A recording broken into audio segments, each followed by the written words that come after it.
Más de 50 años de conflicto en Colombia que involucró a diferentes sectores de la sociedad de ese país y que también costó la vida de miles de personas, quedó, por decirlo de alguna manera, consignado de cierta forma en ese informe de la Comisión de la Verdad que dio a conocer de manera exhaustiva detalles del conflicto que enfrentó al gobierno de Colombia y al entonces grupo rebelde de la guerrilla de las FARC. Un paso importante para la reconciliación de Colombia, también representa un cierre de ese capítulo oscuro de su historia. Pero vamos entonces a ponerlos en contexto rápidamente, vamos a hacer un repaso por lo que es esta Comisión de la Verdad en Colombia. Su origen tiene lugar en el marco de los acuerdos de paz del 2016, un acuerdo que fue alcanzado entonces por el Estado colombiano y la antigua guerrilla de las FARC. Su misión, pues examinar el conflicto colombiano desde 1958 hasta el 2016. Este informe es el primero en ser publicado mientras el conflicto todavía está en curso, porque Colombia todavía tiene unos acuerdos o pactos o conversaciones pendientes con otros grupos guerrilleros y con otros grupos armados en ese país. Esto forma parte del sistema integral de paz, y junto a la unidad de búsqueda de personas dadas por desaparecidas y también la Jurisdicción Especial para la Paz, esta última es la única que tiene vinculación judicial en su toma de decisiones, por lo que sus objetivos son simplemente el esclarecimiento, el reconocimiento, la convivencia y la no repetición, un relato que sirva a los colombianos para saber qué fue lo que pasó en su país. El mandato de la Comisión de la Verdad empezó el 28 de noviembre de 2018, y debía tener una vigencia de 3 años, pero fue prolongado debido a la pandemia de COVID-19 que prácticamente paralizó todas las actividades, no solo en Colombia, sino en diferentes países del mundo. La entrega del informe tiene lugar el 28 de junio y hasta el 28 de agosto será socializado en diferentes actividades a lo largo y ancho de ese país suramericano. La comisión ha recolectado cerca de 30.000 testimonios, no solamente en Colombia, sino en 23 países alrededor del mundo, y en ellos han sido entrevistadas personas que pertenecen a los diferentes sectores de la sociedad colombiana que estuvieron inmersos en este conflicto. La mayoría de ellas son víctimas. Este grupo de víctimas ha sido afectada en un 37% por acciones de la guerrilla, un 32% por acciones del paramilitarismo, un 14% por la fuerza pública y un 17% por otros actores armados en ese país. Este informe cuenta con 10 capítulos. Tiene también una declaración del padre Francisco de Roux, quien es presidente de la Comisión de la Verdad. Estas fueron sus palabras en la entrega o presentación de este informe hoy. Traemos una palabra que viene de escuchar y sentir a las víctimas en gran parte del territorio y en el exilio, de oír a quienes luchan por mantener la memoria y resistir al negacionismo, y a quienes han aceptado responsabilidades éticas, políticas y penales. Un mensaje de verdad para detener la tragedia intolerable de un conflicto en que el 80% de las víctimas eran civiles, no combatientes. Bueno, pero ¿cómo está estructurado este documento? ¿Cuáles son esos capítulos? Se los cuento rápidamente. El primero, hallazgo y recomendaciones para la no repetición. Estas serán unas sugerencias que no son vinculantes judicialmente para que el gobierno entrante las ponga en práctica y con el fin de evitar que vuelva a suceder pues, lo que ha venido presentando Colombia a lo largo de estas 5 décadas. También el segundo punto son las violaciones a los derechos humanos y al derecho internacional humanitario. 3, narrativa histórica. 4, territorio. 5, mujeres y población LGBTIQ. 6, étnico. 7, exilio. Estos 3 últimos capítulos de género y de diversidad étnica y exilio aparecen por primera vez en una Comisión de la Verdad alrededor del mundo.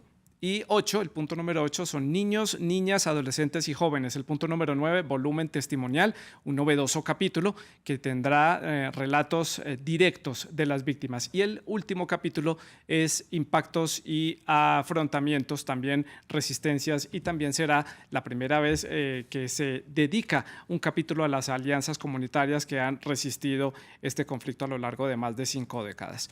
En este evento pues, estuvo presente el presidente electo de Colombia, Gustavo Petro, y también su fórmula vicepresidencial electa, Francia Márquez, y brilló por su ausencia el presidente saliente, Iván Duque. Su gobierno, recordemos, no ha sido un gran aliado de la implementación del acuerdo de paz y por ende de esta comisión. Recordemos algunas de las palabras del presidente electo de los colombianos, Gustavo Petro. Esto fue lo que dijo. Cortar los ciclos de la venganza es lo mismo que cortar los ciclos de la violencia. Y entonces la verdad tiene un sentido que no es la de la venganza, sino que es la del diálogo, sino que es la del acuerdo, sino que es la de la convivencia, sino que es la reconciliación. Este gobierno podrá tener un éxito y quizás muchas de estas recomendaciones que ahora leeré podrán ser prácticas, eficaces. ¿Qué sigue entonces para la construcción de paz en Colombia? ¿Qué alcance tiene este informe? ¿Cómo se van a implementar esas recomendaciones que plantea el documento? ¿Qué tanto aporta esto para la reconciliación y la no repetición de este conflicto? Son preguntas que quedan sobre la mesa, pero hay cientos de puntos que podríamos analizar de este informe. Por eso hoy en el debate de France 24, Colombia, histórico informe de la Comisión de la Verdad, ¿comienzan a sanar las heridas? Para analizar este tema saludamos a Daniela Gómez, ella es consultora en Derechos Humanos, Paz y Conflicto Armado, ella se encuentra en la ciudad de Bogotá, la capital colombiana, y aquí en el estudio de France 24 nos acompaña Camilo Umaña, él es consultor de Acceso a Justicia e Impunidad de la Comisión de la Verdad y docente investigador del Departamento de Derecho Constitucional de la Universidad Externado de Colombia. Les recuerdo que ustedes también hacen parte de esta conversación, dejen todas sus preguntas, sus comentarios a través de las redes sociales. Estamos en Twitter, en Instagram y en Facebook, en donde nos encuentran como @France24-ES y @Santilogo, que es mi cuenta personal. La etiqueta es numeral el debate F24 en YouTube. También pueden encontrar nuestra señal en streaming. También los invito para que escuchen el podcast de nuestro programa, de todo nuestro contenido que está disponible en Apple Podcast, en Spotify, Deezer y TuneIn. Pues bueno, vamos entonces a comenzar a analizar este tema importante para la historia colombiana. Comienzo entonces con Daniela Gómez en la ciudad de Bogotá. Bienvenida, Daniela, gracias por acompañarnos. Primera pregunta, me gusta llamarla el punto de partida, que es para conocer las impresiones de los invitados, y le pregunto entonces por su perspectiva, lo que significa este informe para este proceso de construcción de paz que tiene Colombia, lo que significa este 28 de junio para la historia del conflicto colombiano y la construcción de paz. Pues digamos que tiene muchos significados. Como mecanismo de justicia transicional, pues es un elemento muy importante dentro de los demás o dentro del sistema integral de verdad, justicia y reparación. Digamos que la memoria, que es lo que se ha trabajado en Colombia ampliamente, lo que tenía como pretensión el Centro Nacional de Memoria Histórica, es una visión subjetiva sobre, digamos, las diferentes historias y formas de ver lo que nos pasó. La Comisión de la Verdad, por el contrario, tiene una pretensión subjetiva, científica, esclarecedora. Y digamos que por más que digamos que se mantenga el hecho de que no puede existir un relato oficial, el relato de una Comisión de la Verdad sí tiene pretensiones de ser un relato, digamos, desde el Estado, que se construye desde una institución transicional, Claro. y que pues cuya idea es permitir justamente la reconciliación y esas miradas hacia atrás para poder avanzar al futuro, un futuro diferente. La opinión y punto de partida de Daniela Gómez en la ciudad de Bogotá, y aquí en el estudio de France 24, ya lo decía, me acompaña Camilo Umaña. Camilo, gracias por acompañarnos hoy en el programa. Punto de partida, sus impresiones. Además, usted estuvo allí en la lectura de este informe. ¿Qué significa esto para Colombia? Muchas gracias, Santiago. Un saludo, Daniela. Este informe significa un intento institucional por vencer los silencios que se han instalado a lo largo del conflicto armado sobre las violencias y las responsabilidades, pero también tratar de bajar los índices de negación y de mentira que se han trazado con respecto al conflicto armado, las víctimas y los perpetradores. Se busca, en la comisión siempre se habló que la institución buscaba ser una especie de partera de la verdad. Allí no se agota la verdad, allí no se origina toda la verdad, pero es un punto de partida para pensar y para discutir las múltiples verdades con ocasión del conflicto armado. En últimas, este informe significa para la sociedad colombiana una oportunidad de ver al pasado con miras a no repetir las violencias y con una esperanza de paz. Camilo, continúo con usted para hacer la ronda a la inversa. Ya le doy la palabra a Daniela. Usted dice oportunidad para la sociedad colombiana, pero la sociedad colombiana a lo largo de estos años se ha mostrado muy polarizada y lo veíamos en el momento de la votación sobre el acuerdo de paz y hay muchas opiniones en torno a su implementación. ¿Cómo recibe la sociedad colombiana este informe publicado o dado a conocer hoy? Como bien dice Santiago, el informe busca hablarle a la sociedad en su conjunto, no solamente a las instituciones. Y la sociedad en su conjunto tiene un problema de polarización, por supuesto. 5 décadas de violencia al menos instalados tienen unas lógicas de confrontación, de enemigo interno, de asuntos que no se han resuelto por largas décadas. Sin embargo, esta sociedad debe aprender en curso de estos problemas para saber dar unas soluciones específicas. Sabemos que este conflicto ha sido intergeneracional, ha tenido un impacto en muchas generaciones y nos corresponde ahora pensar para las generaciones venideras qué tipo de sociedad vamos a dejar. Daniela, en la ciudad de Bogotá, la verdad, es importante para un país conocer lo que ha sucedido a lo largo de estas 5 décadas. ¿Qué tanto esto puede ayudar para empezar a generar consensos, para enrutar a la sociedad colombiana en un solo camino, para no repetir estos actos que se han venido dando en Colombia a lo largo de estas 5 décadas? Digamos que la verdad sí es muy importante, no solo en el mecanismo, digamos, extrajudicial, sino también en el mecanismo judicial que significará la JEP,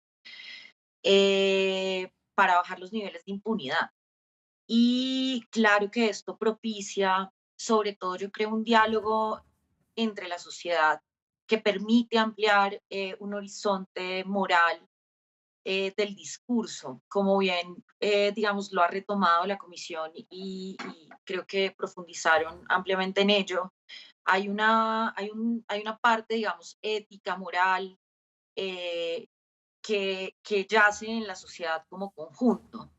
Ahorita que hablabas de la polarización y de lo complejo que puede llegar a ser para la sociedad recibir esto, pues yo creo que lo que más va a ser tal vez esta verdad es propiciar un diálogo. Tal vez alrededor de una polarización, sí, pero eso no implica que no se empiecen a ampliar el horizonte valorativo moral de la sociedad. Te pongo un ejemplo, al inicio del proceso de paz, los opositores estaban pues, rechazando ampliamente la paz.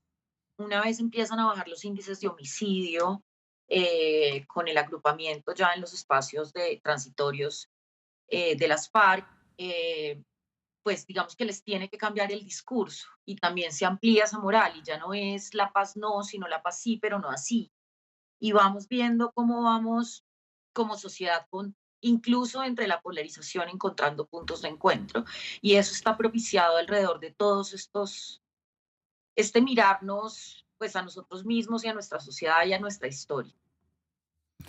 Daniela, este capítulo es muy significativo para Colombia, ya lo estábamos diciendo. Entonces, ¿cómo va a ser ese impulso para la construcción de paz? Y más allá de la construcción de paz en Colombia, que es un proceso que viene lento, con apoyo o sin apoyo del gobierno, generar una cultura de paz en la sociedad colombiana. A partir de lo que ha sucedido hoy, de este informe, ¿esto es un impulso para esa construcción? ¿Cómo lo ve usted? ¿Un primer paso o simplemente un pequeño ladrillo?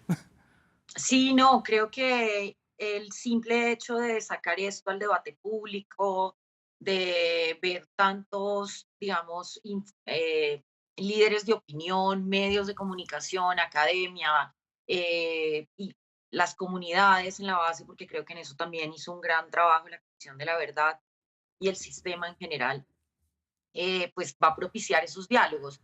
Adicionalmente, pues según pude ver por encima, no he podido leer obviamente las recomendaciones, pues hay también unos apartados muy específicos sobre la memoria, sobre, digamos, el arte y la cultura también, el papel que deberían jugar en este futuro diferente que sugiere la Comisión de la Verdad en este capítulo. Y por acá en el estudio, Camilo, un impulso a la construcción de la paz o a la construcción de esa cultura de la paz. ¿Cuál puede ser primero o el paso más necesario que necesita Colombia en este momento? En Colombia han existido históricamente múltiples iniciativas de paz, de resistencias, afrontamientos desde las comunidades y también las instituciones. El mismo Estado ha tratado muchas veces de zanjar diferencias a través de diferentes acuerdos. Muchas veces han sido acuerdos que no se han cumplido, muchas veces han sido acuerdos que han llevado a ciertos avances. Somos una generación hija de la Constitución del 91 que hace parte también de muchos de esos acuerdos, y esto involucra pensar que la Comisión de la Verdad no es el punto de llegada ni tampoco es un punto de partida, sino es un punto más en una larga trayectoria de mucha parte de la sociedad civil colombiana que ha buscado construir esa paz. Y la paz se construye no solamente con un pasado, sino también en un presente y con una proyección hacia el futuro. El papel de las comunidades, el papel de la sociedad civil para ello va a ser muy importante, de poder retomar las recomendaciones, de asimilar las lecciones del informe y también exigirle no solamente al Ejecutivo, sino al Estado en su conjunto y a la sociedad en general una realmente afrontamiento de esta violencia para que nos lleven a una cultura de paz apropiada. Esto requiere compromisos, Camilo, y algo de lo que llama la atención, por lo menos fuera de las fronteras de Colombia, es la falta de compromiso, digámoslo así, que ha tenido el gobierno del presidente Duque para el desarrollo de esta comisión y en general para el acuerdo de paz en sí. ¿Qué significa que esta comisión haya presentado este informe el día de hoy, 3 años después de esta investigación, de haber recorrido el país de arriba a abajo, haber logrado sacar estas conclusiones y recomendaciones sin haber tenido un soporte amplio del Estado colombiano? Era previsible, pero no por ello deja de ser absolutamente decepcionante. La fuerza política que impulsó el voto por el no del plebiscito quedó elegida como liderando una parte muy importante del Estado, que es el Ejecutivo. En Colombia, un régimen muy marcadamente presidencialista. Eso llevó a que fuera un gobierno que estuviera atrapado en la ambigüedad de tener que cumplir unos acuerdos que había mellado en la campaña política y que incluso había dicho textualmente que iba a deshacer o destruir. Esto pues implicó una sin salida y el gobierno siempre estuvo dubitativo y ambiguo, tratando de mostrar internacionalmente una suerte de cumplimiento, pero en lo nacional y sobre todo en lo local, pues grandes índices de incumplimiento de lo que es el acuerdo, lo que involucra que estamos ante un acuerdo que no se ha implementado realmente en un porcentaje satisfactorio. Estamos en un gobierno que va a hacer un cambio y que ni siquiera asistió a la entrega del informe final. Sí, que ya lo vamos a analizar. Es un punto importante que el presidente Duque no haya estado presente en la presentación de este informe. Daniela, ¿es significativo que este informe sea presentado en este momento cuando se da una transición de gobierno? A partir del 7 de agosto Colombia va a recibir un nuevo presidente, va a recibir a Gustavo Petro como presidente. ¿Es significativo la presencia de Petro allí en la entrega y presentación de este informe para su desarrollo, para su implementación, para tener en cuenta las recomendaciones? ¿Qué análisis puede hacer usted? Sí, es sumamente, digamos, significativo y yo creo que para la sociedad también.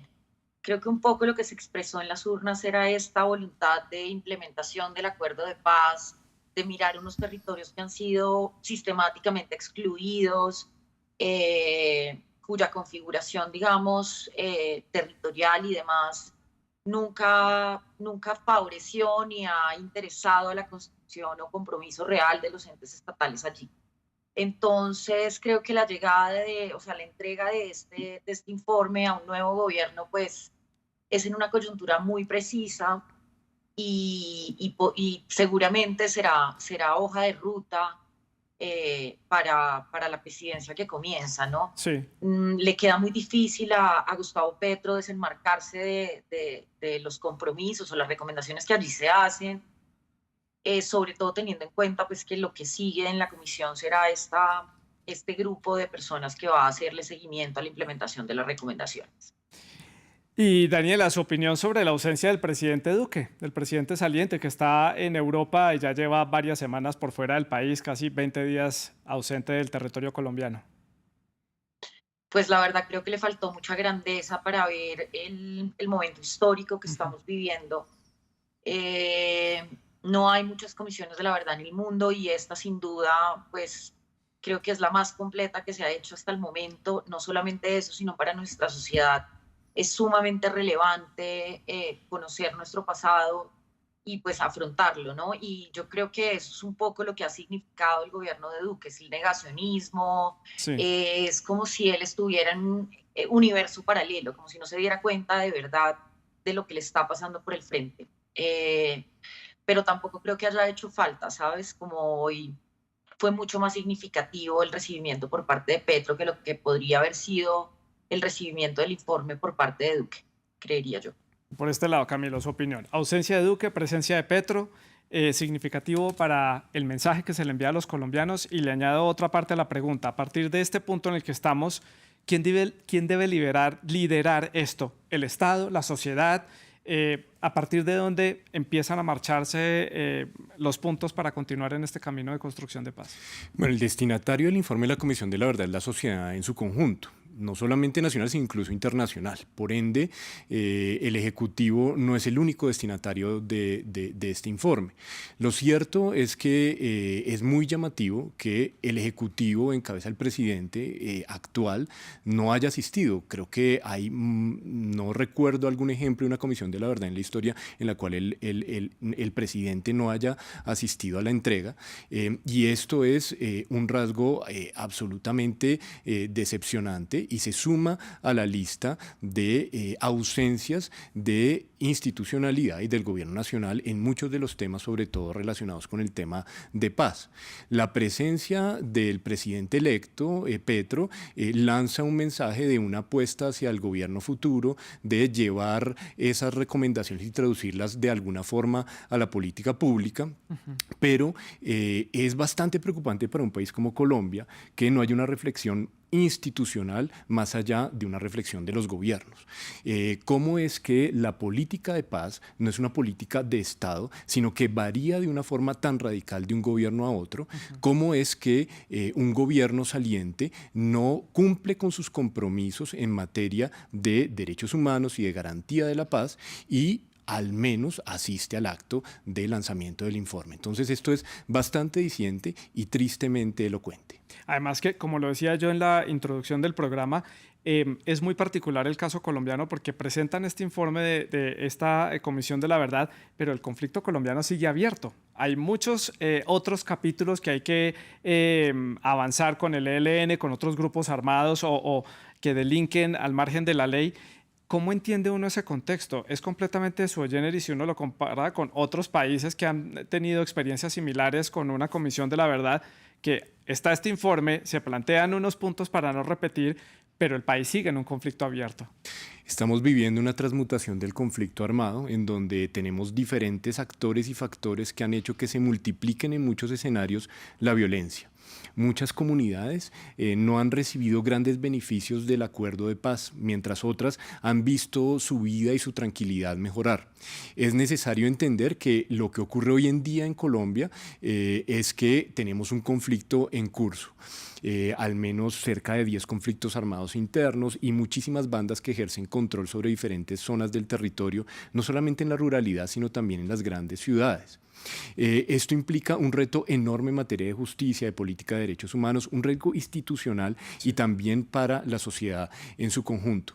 Diríamos que una comisión que le hable a un problema que está ocurriendo tiene un problema muy grande de cómo traducir o cómo poder ayudar a pasar la página, claro está, pero también hace muy pertinentes sus observaciones. Es decir, las recomendaciones y lo que nos muestra la Comisión de la Verdad tal vez pueda brindarnos claves para justamente resolver un problema muy actual. No es un problema del pasado, sino es algo que estamos viviendo en nuestro país. Que está en curso. ¿Eso no pone en riesgo, Daniela, ese parámetro de la no repetición, que el país todavía está en un conflicto, no pone en riesgo que el Estado o los actores involucrados terminen repitiendo justamente lo que se pide que no ocurra en este informe de la Comisión de la Verdad?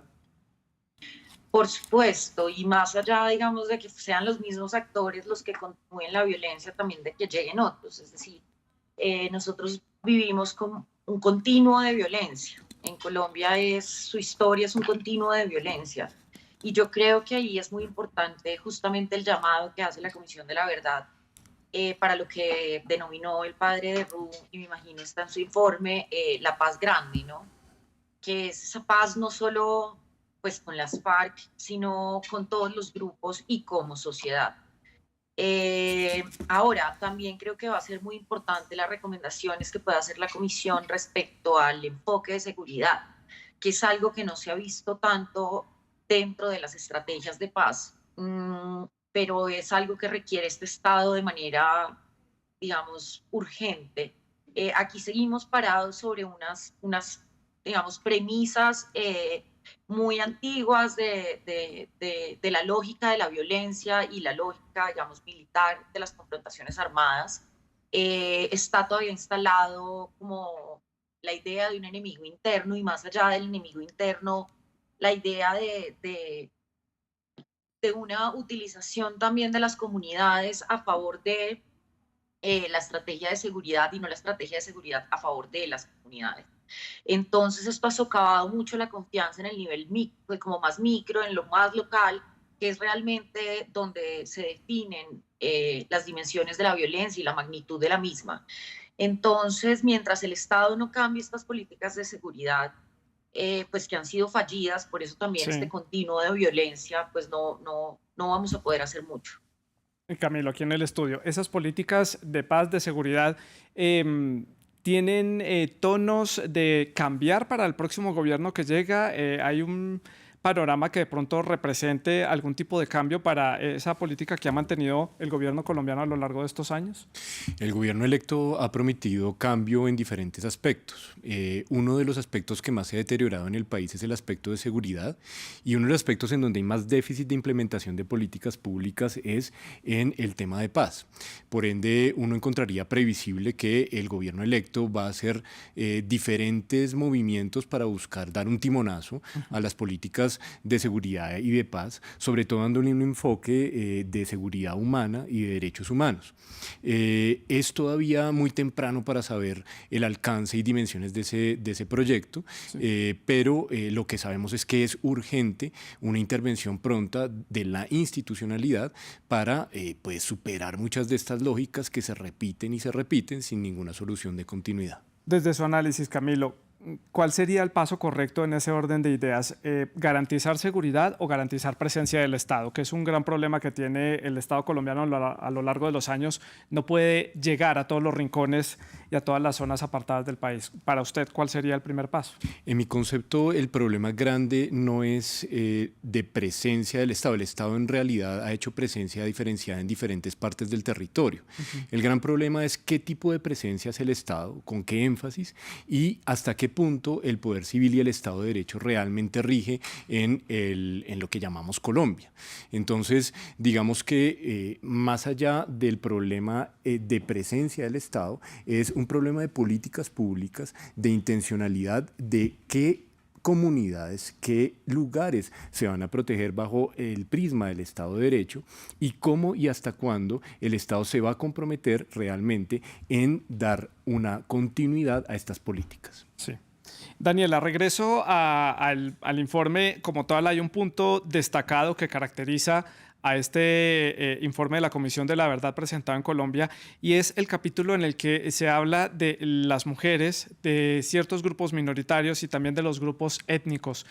¿Qué deja de lección este informe sobre estos tres puntos en particular, que es completamente novedoso para un informe de este tipo a nivel internacional?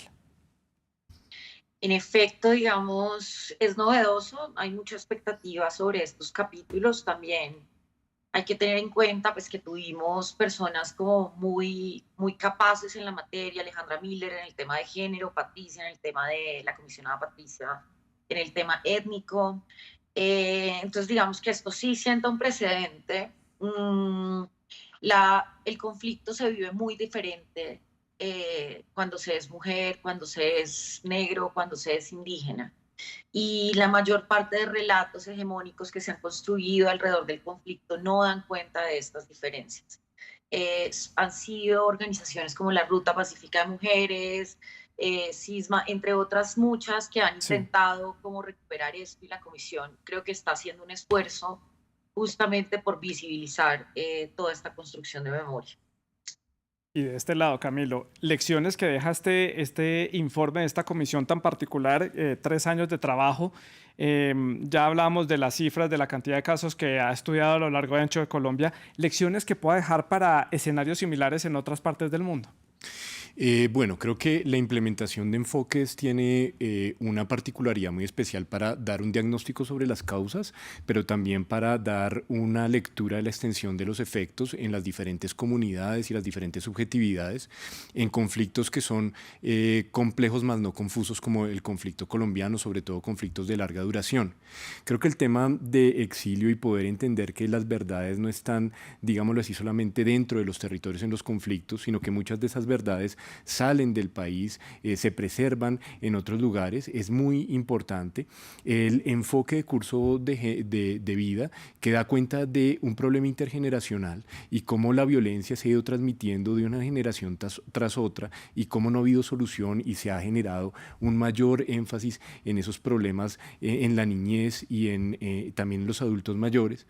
Y por último, creería yo, entre muchos otros, pues el tema de impunidad es un tema muy importante, sí, porque es un tema que hace énfasis en una causa y consecuencia del conflicto, que es la ausencia de respuesta institucional frente a las más graves violaciones que ha dejado las víctimas a merced de diferentes perpetradores, pero además que no ha puesto fin a las formas organizadas de hacer violencia en nuestro país. Me quedan ya pocos minutos para terminar el programa. Quiero pasar a hablar de las recomendaciones que hace este informe, solo por mencionar algunas. Habla de la necesidad de que el Estado colombiano negocie con otros grupos armados, también una modificación en el proceso de selección o de escogencia del fiscal para garantizar que no haya impunidad y que haya división de poderes y completa imparcialidad a la hora de juzgar a las personas que están inmersas en este conflicto, entre otros tantos puntos que deja esto plasmado en este informe. Daniela, ¿cómo va a ser el seguimiento de lo que pase de aquí en adelante? ¿Cómo es la implementación? Porque son sugerencias, no es una obligatoriedad llevar a cabo todas las recomendaciones que hace el informe, pero ¿quién puede garantizar que algunos puntos sean tenidos en cuenta, que sean llevados a cabo, que el Estado colombiano pueda desarrollarlos y también que la sociedad pues, se apropie de algunas de ellas y las pueda llevar a cabo? Pues según lo anunciaron hoy justamente los comisionados, esto estará a cargo no solamente del gobierno, de la rama judicial, entre otros órganos pues, del Estado, sino también de la sociedad civil. Se dan recomendaciones para radios comunitarias, me imagino que organizaciones de base, entre otras. Entonces, pues digamos que asegurar su cumplimiento va a ser complicado, sobre todo porque una cosa es cuando uno hace recomendaciones y otra cosa es cuando lo viabilizas. Y pues tienes un costo estimado de lo que te podría costar y realmente las voluntades políticas también para poder implementar reformas, pero algunas de las que mencionas son reformas que yo creo que son urgentes, como la fiscalía, los mecanismos de elección de los órganos de control,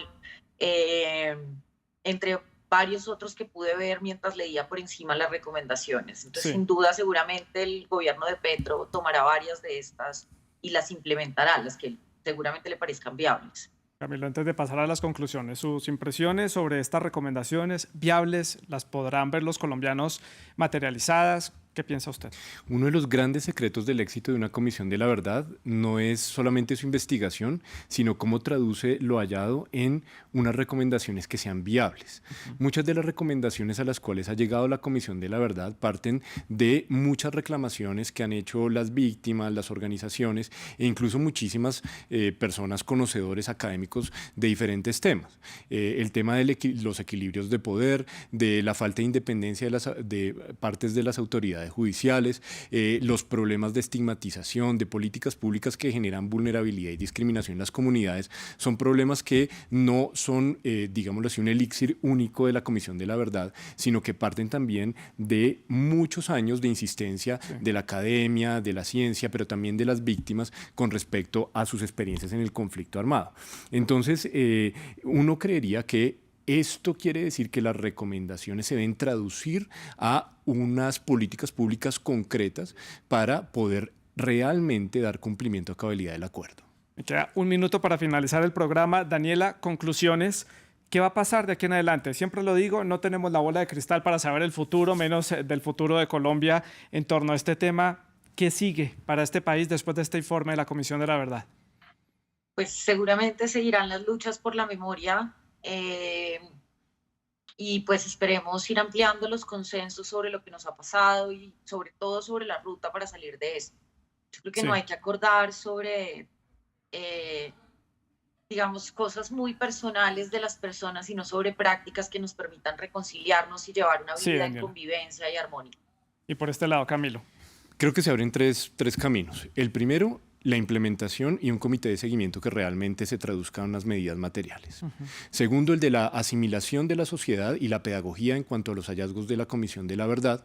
Y tercero, el de la implementación de unas políticas públicas de paz acorde con lo encontrado. A Camilo y a Daniela les agradezco por haber llevado este análisis a la audiencia de France 24 en América Latina. Ustedes pueden seguir dejando sus comentarios a través de las redes sociales. Sigan con nosotros.